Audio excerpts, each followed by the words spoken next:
put in the time to develop your process, put in the time to develop what services you want to offer, and put in the time to be clear about who you want to work with. All right. I'm Rebecca Hay, and I've built a successful interior design business by trial and error, podcasts, online courses, and so many freaking books. Over the last decade, I've grown from an insecure student to having false starts to careers, and now I'm finally in the place where I want to be. Throughout my journey, it's been pretty obvious that I'm passionate about business and helping other entrepreneurs do the same. Each week, I'll share tangible takeaways from my own experience and the experiences of other badass women to help you build your confidence and change your business. Hey, it's Rebecca, and you are listening to Resilient by Design. Today, I get to interview one of my poppers.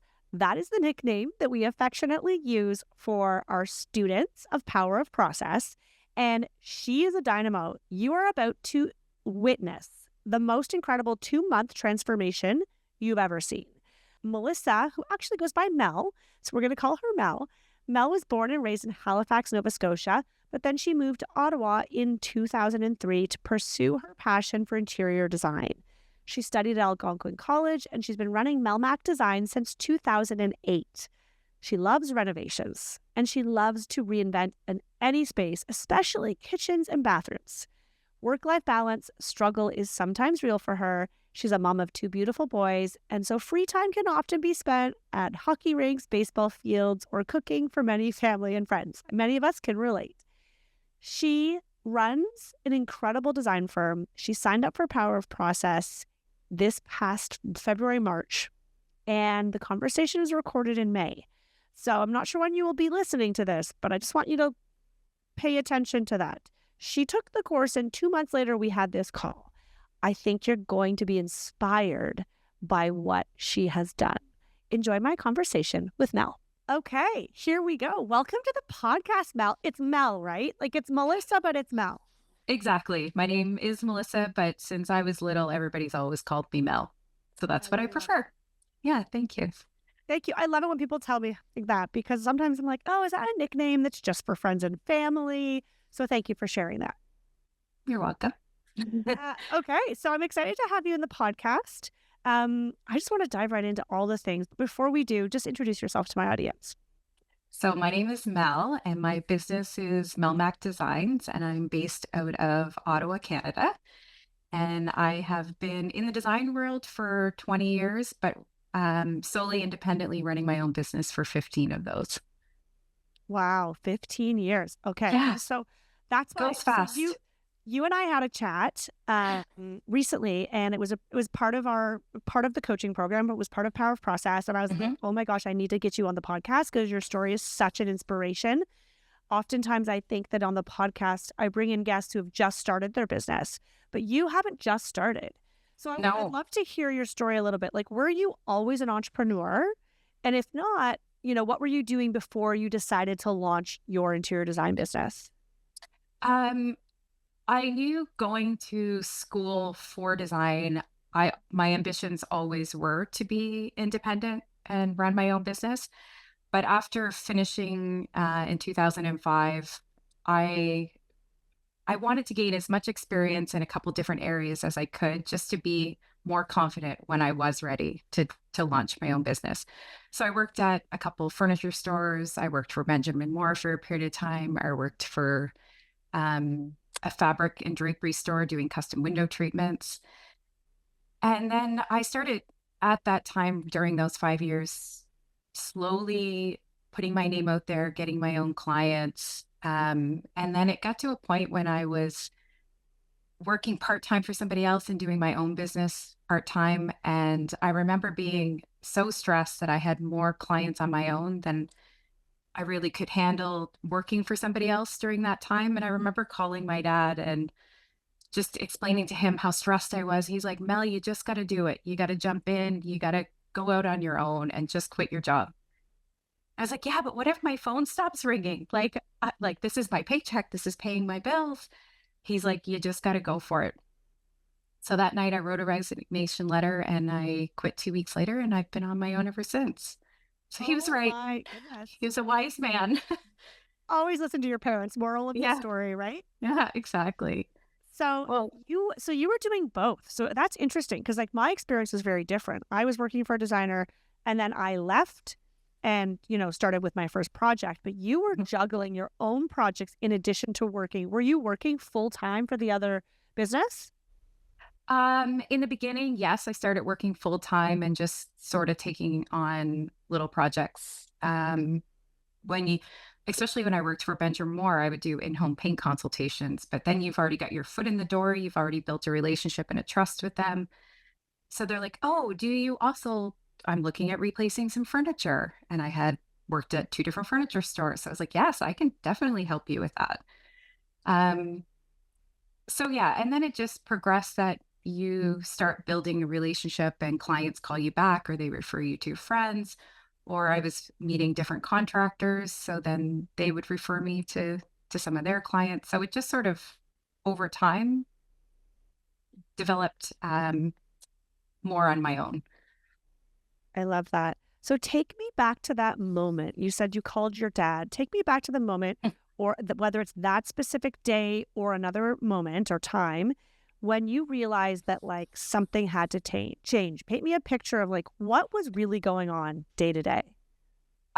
It was just I felt like working for somebody else was taking up more time and the focus I need it to be was in other areas. But when especially if you're working in a retail type setting, like you're asked to work from say, 8 to 4, that's a long time when I should be out like sourcing finishes or, drafting plans or doing something that obviously paid me more too. So it just became pretty obvious that I was spending more time, even when I was only doing it 2 or 3 days a week. I realized quickly that this time that I'm spending here could be better placed somewhere else, developing my own business and working for my own clients. Did you feel, and like, if this isn't how you felt, tell me, but did you ever feel a sense, a little bit of like resentment towards your job that it was taking you away from the thing you really wanted to do? Absolutely. I never wanted to go to work, not for Well, other there's a people. sign. Yeah. And I, I, I, I know, and I'm sure a lot of entrepreneurs can relate. I love the flexibility of making my own schedule. And as at the time, I didn't have children, but now being a mom of two kids, I need that flexibility. I had my 7-year old had a dance-a-thon at school. I wanted to be there for him because he asked me to be there. So I just book my own schedule around things that come up in life. So I always knew that I wanted that flexibility in my career, and working for somebody else doesn't give you that. Mm.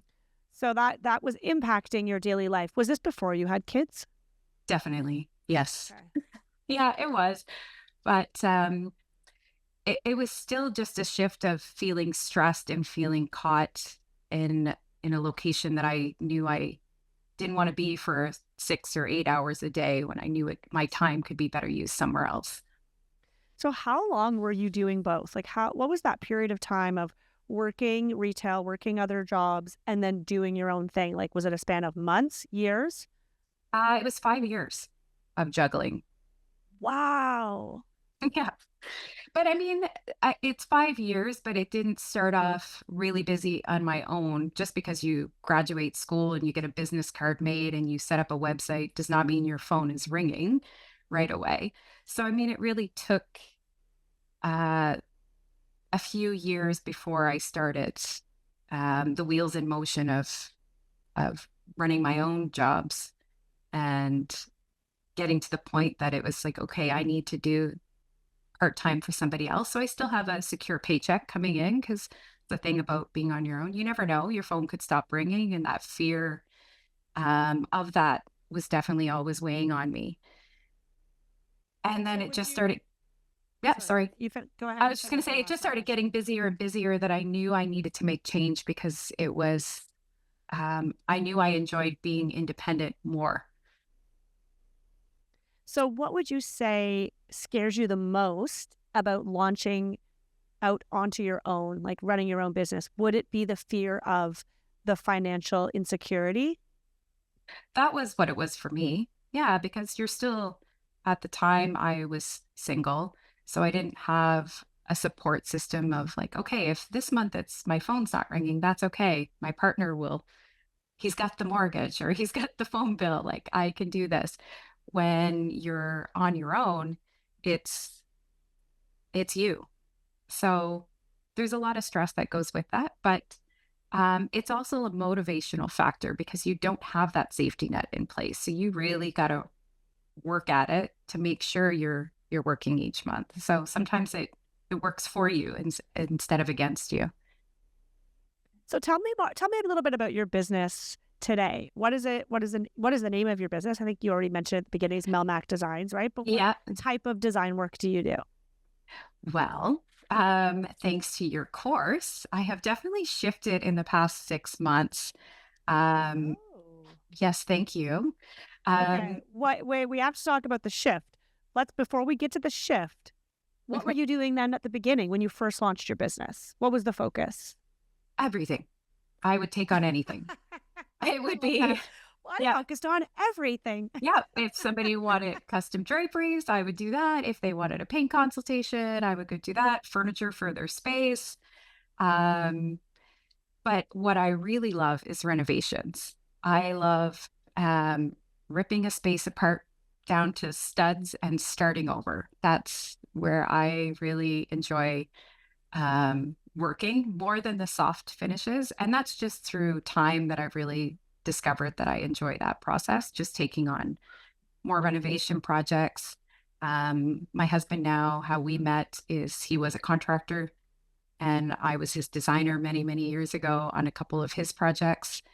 And we've built two of our own places. So I enjoy that whole process. And I know you tend to do more of the soft finishes, like you like the furniture and the fabrics. I also enjoy that. Um, but what I really love is when somebody calls me to renovate their kitchen or bathroom or so I've shifted. Um, Mm. so what I've there's many amazing things that I took away from Power of Process. Hold And on, before one, we get there, hold on. I want mhm, to hear it, but I want okay, to first understand why did you decide to sign up for Power of Process? You had been in the industry at this point for almost 15 years because you just took the course. And you mhm, mentioned in our call that you found the podcast, I think, in January and you signed up for the course in February. Like you're a quick yes, action taker, which by the way, I love my action takers. yeah. But what was it that made you pull the trigger? Oh, so the big aha moment, and I'm almost embarrassed to admit it, but I'm hoping it will help somebody else. Um, I took the time last year to really focus on my paperwork and really understand my numbers.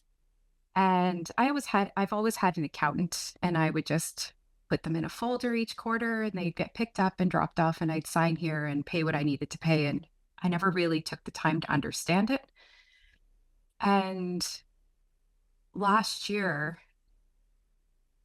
I was not profitable for 2 years in a row, and I needed to understand why. How am I bringing in these large revenue sales numbers, and there's nothing left over at the end?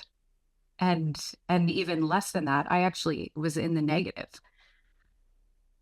So that was a huge eye-opening experience to realize, like, I've had big projects, and how am I not having money left over? I'm paying everything, or almost. Um, so I knew I was doing something, I don't want to say wrong. I could do better. And I knew there had to be a better way. And I think just through Facebook,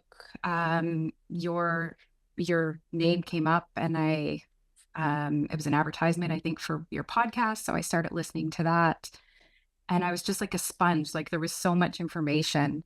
So when I heard about your course, I was like, if I'm learning this much from snippets of these podcasts, what can I gain from a course that is more detailed. So Amazing. yeah, that was a big moment to realize that, wow, like I look successful, but when you look at the numbers, I'm not. I love that you share that. By the way, thank you for your honesty and for sharing that. I know a lot of people would be afraid to say that publicly, and I really appreciate you for sharing that. The whole time you're talking, I'm nodding my head because I can relate to your experience. Mm, As you know my story, but um, it's the thing that really pushed me to start teaching designers and entrepreneurs was this idea that wait a minute, just because I can design, just because I'm mhm. talented, just because I can make a space freaking beautiful and I can get it published and I can get all this praise, that doesn't mean I know how to run this business and make it profitable. Right. And that is something that I learned year over year over year. You know, my story is actually finding out that I owed taxes to the CRA that I didn't actually have the money to pay. And Yeah. so that's a hard truth. And it's not like that happened one time. You know, I'm going to be honest with you. It didn't just happen once. And I was like, I'm going to get this shit in order. Right. And like Hmm. you, it's like over, time and time again, you're noticing, wait a minute, like it's just not adding up. So thank you for being honest and sharing that. I know there's other designers listening who can relate, or there's Hmm. someone even listening who's saying, shoot, I don't even know if I'm profitable because Right. I can tell That you was in the me. beginning, I wasn't paying attention, right? Hmm. Yeah. In Yeah. those first years, when you say that was you, was it that you just were too busy to really look at the books? Or were you just like hoping that if you just kept making money, it would be fine? Like, paint that picture. I'm curious how that was for you the very beginning. Um, I think it could be a number of things, to be honest with you, because you're just so excited when you start. And I mean, most of us, I would assume, um, love helping people. That's why we do this. We love helping our clients. We can provide something that they need, and you get to stand back at the end of a project and you have this beautiful space that you've designed. So there's so much satisfaction in being like, that looks beautiful. My clients are happy. I'm happy. It's great. And there's a lot of day-to-day stuff that you have to do for running a business and a lot of hats to wear. And it's really hard to take the time to do everything. So you're so focused, or at least I was very focused on the design aspect of it. So where I was falling short was the paperwork side of it. I had an accountant and I thought that was good and that's all I needed to do. But I needed to do more and I needed to understand those numbers and not just sign here and pay this invoice to the government. Um, so I think I just didn't make the time because I was so focused on doing the stuff that I enjoyed. Totally. I love that. Thank you for sharing that. Okay, so let's talk about power of process because you said your business has changed. So I'd Mhm. love to know, like, how specifically did power of process or pop, as we like to call it, you're a popper. Yes, That's the I'm a nickname you popper. get. Lucky you. How did you find that that course helped you, and what shifts have you made in your business since? How long is this podcast? I don't think we Okay, have well, enough let's time. pick that. I love that. We'll pick that Um, point. so many changes, Rebecca. It's incredible. I mean, one of the very first and such a simple thing was um, a discovery call. I would get a lead on a somebody who's interested in my services, and I would just book an in-home consultation. I would I would just assume, and I would do it for free. I would show up and I would consider it a meet and greet. Let's see if they want to work with me. Never crossed my mind that maybe I didn't want to work with them. I They were calling me. Um, Right. so I that's how I used to do things, and now I start with an investment guide. So as soon as I get a lead through an email, I have this whole beautiful document um, that talks about my new process and how I work and my typical fee range. And they receive that first. And if they decide that they still want to chat, they already have an idea of how my fee structure works and how we work. So it's already a great foundation. And if it scares them away, they're probably not somebody I want to work with. So it's saving me time. It's not wasting my time and I'm not wasting theirs. Um, and then I book a phone call if they're still interested after reading that guide. we chat. And that gives me an opportunity to see if it's a project that I even want to work on, because now I have a clear understanding about what type of projects I really want to focus on. And that was something I picked up. There was something funny you said that really resonated, and you called it a charcuterie board of services. It sounds lovely when you say it that way. I know it's so funny because it's a Yeah, visual. There's it something about is. And having it's these great. visual comparisons. Yeah. And that was me. I was doing everything. I was doing paint consultations, and I was doing window treatments, and I was doing staging, and I was doing kitchens and bathrooms. Um, and through your process, one of the assignments was really focusing about what services do you want to provide and focus on that. And I started changing my whole marketing in terms of what's on Facebook and Instagram. And I started deleting photos, which is a really hard thing to do, to delete projects off your site. And changing my website to be like, I do kitchens, bathrooms, and whole home renovations. Those are my services now. Um, so even just making those changes have been huge. And it also made me really think about who are the type of clients I want to work with and how do I attract them? Mm. Yeah. So, and one of the assignments on creating your ideal client avatar, as you called it made me think about, and I'm fortunate because I know there's a lot of girls or guys listening that are just starting out. So they don't have a client base of, a few years of clients to reflect back on. So I have that, fortunately, that I sat down and I made a list of all my favorite clients and what did I love about working with them and what were their traits. And that's who I focus on. That's who I want to work with. Um, so that was a big change. And even just thinking about that. And then even during the construction process, even a simple change that I made, which you know what I'm going to say, was creating a site binder. I have never done that in all these years. Okay, I have to just pause you and tell everyone who's listening. The best thing that happened in your cohort, I think one of the best things or other great things was inside the Facebook group. Because when you take the course, there's a private Facebook group that, is there for the duration of the course where everybody gets to share. And you shared the best photos, which you took the picture. Your client took the picture. My client. Right? Yeah, Your my client took a picture of you. Like, I think you're like on the floor. Were you on the floor with the site binder or somebody was or the contractor was on contractors the floor kneeling on a dusty, dirty floor. And Yes. there you are with your site binder and tell us what you shared in the Facebook group that day. What did your contractor say? And then the client. So it was actually her contractor. So it's the first time I've worked with him. And it's the first time I've created a job site binder. I used to, when I would have a project on the go, I would, staple or tape floor plans and millwork drawings to the walls. And I created this binder that has everything in it, all the plumbing specs, all the millwork drawings, all the paint color, like everything is in this one beautiful little binder. And it's the first time I've ever used it. And my client was on site when I presented it to her contractor. And he was just like blown away. He was like flipping through the pages. He's like, this is great. And my client was there with her phone and she's like, I have to take a picture of this. So she took a picture because he was just so excited about this binder. So it was a really cute moment and I'm so happy it got captured. I love that it was captured. I love that you shared it inside the community because you inspired others. And that's what's so, and I want to hear your experience with the community in just a second. But what I have seen as almost like an outside observer is that I see designers who engage inside that Facebook group, who share what's going on, whether it's a photo like you did in a story, or it's just typing up, a sentence about something that they did or something that they're learning.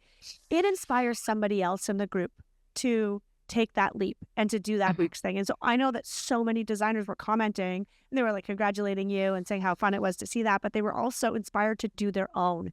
And so that's what is so cool about the community. I'm curious, what was your experience? Like, what role did the community inside of Power of Process help you in either working through the course or learning? I mean, it's encouraging.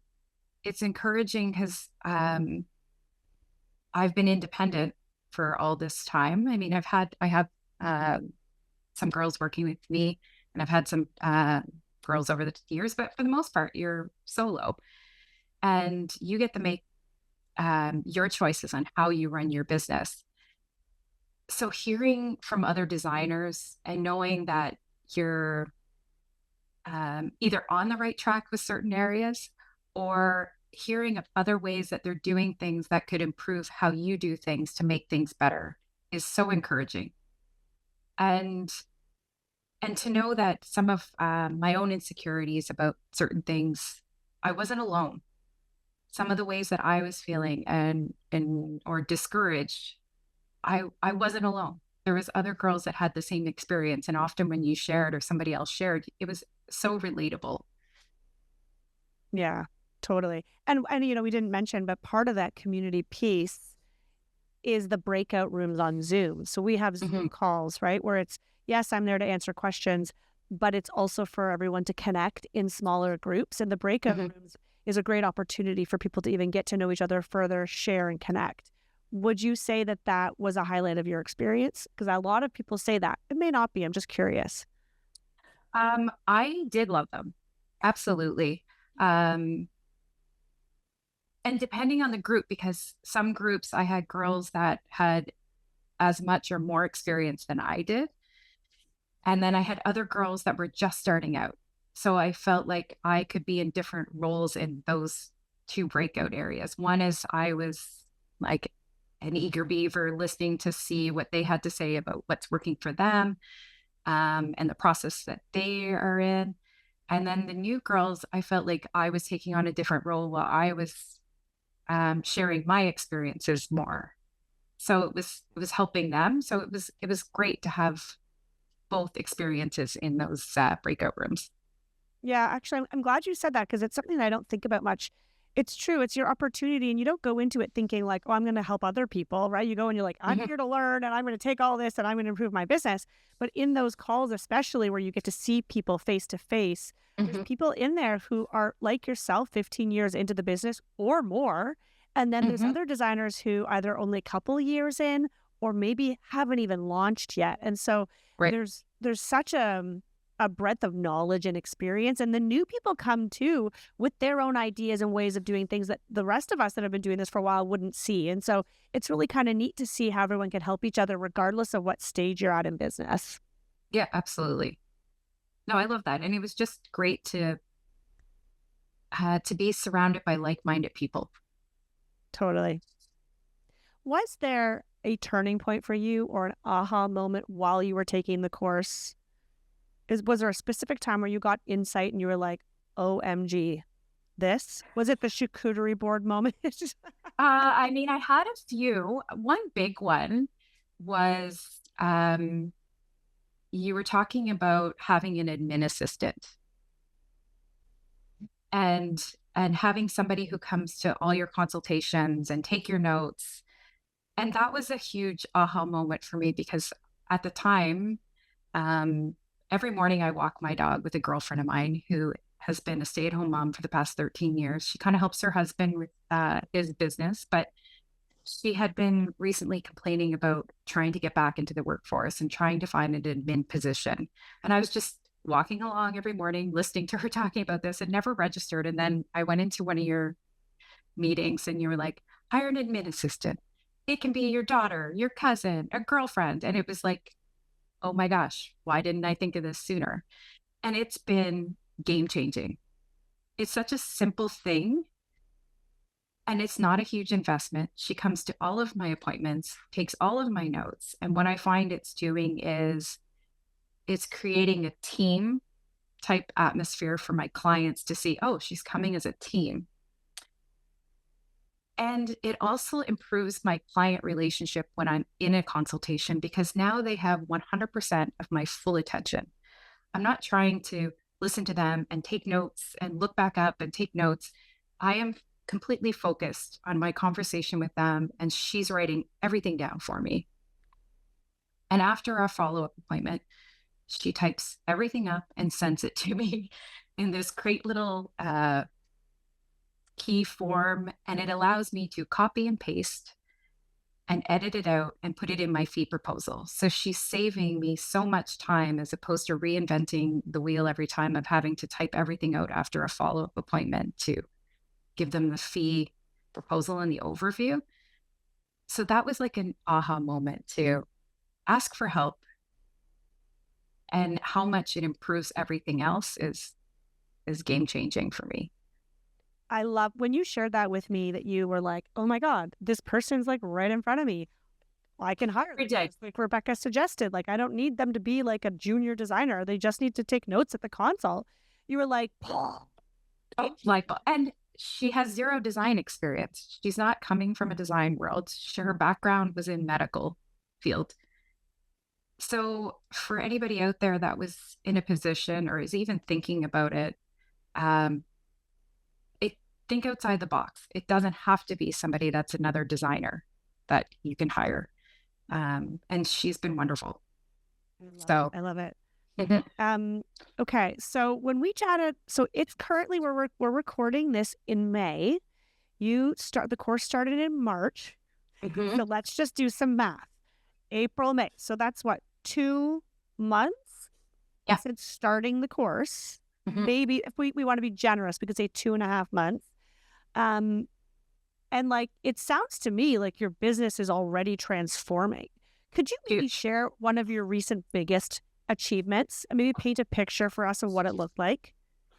Yes, absolutely, I can. So there was a client that had reached out who was doing a whole home renovation. So my ideal job.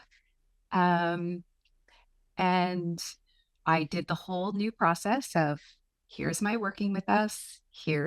Let's do a discovery call. Let's do a paid consultation. Check, check, check. All of those steps fell in. And they were interviewing myself, and they told me two other designers.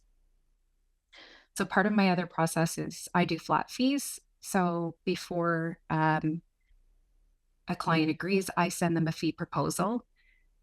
I sent them that, and I think back now, it's at least almost triple what I would have charged before I took your course. And for 3 days, I was sweating. I sent the proposal and I didn't hear anything for 3 days. And I was sweating. I was like, I asked too much. It's too high. They're not going to go with us. And sure enough, after 3 days, I got an email. We have decided that we would love to work with you and your team. So I got the job, which is great. And I'm currently working on their project now. Um, so I mean, Congratulations. yeah, thank you. That was a huge win. And it just, Sorry, go ahead. just pause for a second there. I just Yep. want us to sit with what you just said. Mhm, You were competing with two other designers, mhm. which immediately some of us think, ooh, we're competing. I want to make sure that I'm competitively priced, right? And there's all that shit that goes on in our head. You're Yep. like, no, I'm going with this is my new process. This is my pricing. And you Mhm. charged triple. That's 3 times for anyone listening. 3 times what you would have charged for the same project only 2 months earlier. Absolutely. Yep. I Like, think about what would I have set a fee proposal on this um, prior to taking this. And I was like, I probably would have landed somewhere around here. And I asked them once they agreed to hire us, I asked them at our follow up meeting, and I said, what made you decide to choose us over the other two? And their answer, one is they felt really good about working with me. They just had a good feeling. They liked my personality. Um, and he said, in terms of our fee, I was almost identical in pricing to one other designer. And to the other one, I was twice as much. So interesting. I know I was excited that I was comparable to the other one. Um, and when he responded that I was twice as much as the other one, I said, well, that tells me that they're probably newer and working independently. I said I had came to that appointment with my new admin assistant, and I also have a junior designer working with me. So I came with her because she was going to help me take all the measurements and all the photos. And I was like, whereas I'm a team, so I have more operating expenses. And I said, so she was probably newer starting out. So that makes sense. And he's like, yeah, she was. She was newer. It's like, okay. Anyway, so Good for thank you. you. And like Good for just you. the confidence it gave me to do that was achieved through taking your program. I would have not had the confidence to do that. I would have sent my usual and then would have felt deflated and frustrated towards the end when I would send the invoice and realized I wasn't making any money at it. Then the resentment comes in. Yeah. And you can't blame them. I'm in No. charge here. So, Yeah. I mean, that says a lot, to be honest, to hear someone who's been doing this or been in this industry for 15 years mhm, say that you wouldn't have had the confidence 2 months ago. I mean, that's amazing that you found the answer that you were looking mhm, for. mhm, And now, I mean, there's still lots to learn, but you go at it with a different perspective. absolutely. You're Yeah. really treating your business like a business. I'm so proud of you. I'm so Thank you. excited for your future. I Me cannot wait to too. follow your journey. Um, before we wrap up today, what Okay. has this massive transformation in a very short period of time, what has it meant for your personal life and your family life? Has there been a shift? What changes for good, perhaps, has it made Mhm. in your personal life? I mean, part of what drives this shift is I want to provide things for my family. And I love to travel. And I want my children to experience that. And I'll get to do that together. And I don't want um, all that responsibility to fall on my husband's shoulders that in order to travel, he needs to pay for that vacation. I want to say to him, listen, I've had a really great year. We're going to go to Portugal or Spain or Greece or somewhere. And I've got this. I can do this for our family. I So love that. yeah, that's where I want to see. So I hope that we talk a year from now and I can tell you the fabulous vacation I paid for. Yes, I can't wait. I'm going to be following very intently. I Yeah, cannot wait. I am also happy to say that what are we in? May, and I've been tracking all of my finances, and every month I have been profitable. So that's good. Yay! Oh, I'm so freaking proud of you. Proud doesn't even begin to describe it because Thank you. I didn't Me do too. anything. You did it all. I'm so excited for you. Okay, one more question, and then I want to hear your nugget. But before we get Mhm, there, if you were speaking to a fellow interior designer or decorator who was considering taking power of process, but mhm. maybe is still feeling hesitant, what would you tell them about its value for your own business? What would be your recommendation to them? I mean, the changes that it's made for me, I cannot put a price on. I know there is the investment, and especially if you're just starting out, but I was not profitable. So the funds were not there yet in order to invest in my business and in myself. However, I knew what I was doing wasn't working. So I needed to make changes. And I felt like this may be the answer to give me a direction of a better way of doing things. And even just by doing that one project, by charging significantly more than I would have a few months earlier, it's already paid for itself. And I'm only just beginning. So every project moving forward will only get better. Go Lara, I love it. Amazing. All right. What is your nugget of wisdom for those listening today? What do you Um, leave us with? Yeah, I mean, I've thought about this question because I know you usually always ask this. Um, I, I I have two. I, I'm Okay, getting fine. You greedy. could do I'm two. taking two. No I'm more than taking two. two. And they're kind of somewhat related. So the first is put in the time.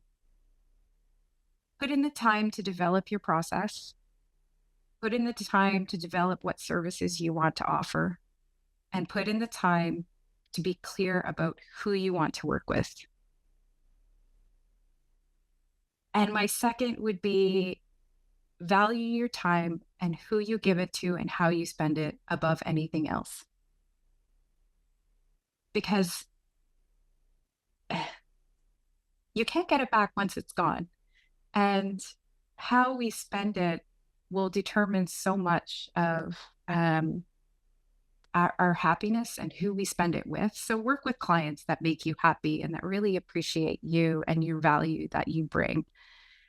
And stop giving it away to people that don't. I had dinner recently with another designer she's still on hourly as opposed to a flat fee structure. And she's like, I'm still not billing for all of my hours. I was like, why? Why are you not valuing your time that you're giving them? She's a single mom with 2 kids. The free time you're giving them could be spent with them or spent investing in your business or actually just doing something for yourself. But value your time. I love My nugget. that. That's a good one. I don't think we've had that one before, which is Woohoo! impressive. I love that. Oh, and I love everything you're doing. Thank you so much for joining us today and sharing your story. I know that you're going to inspire so many. It doesn't Thank you. matter where you're at on your journey of running a design business. There's always an opportunity to grow and change for the better and be profitable and build that confidence. So I love that message. So thank you so, so much for joining me today, Mel. Thank you. Thank you for being you, Rebecca, and being a part of my life. It's an honor. A total honor. All right. How great is Mel? I mean, I love that she, after 15 years, decided, I think I'm ready. I think I'm ready to really step it up. And, she and I chatted after the recording a little bit about how the reason it took her 15 years is that she had other things going on in her personal life. She had other things happening that meant that maybe she wasn't at that mental capacity to start and invest in something like Power of Process. And so if many of you are listening, I don't want you to be hard on yourself if it's taken you longer or if you're waiting and waiting until the right time. It's not always the right time. You will know in your gut when it is time and when you are ready to invest in your business, whether you are running in a full-fledged interior design firm, whether you are about to launch your business, or whether you're just kind of treating it as a hobby and it's on the side. Only you know when you're ready.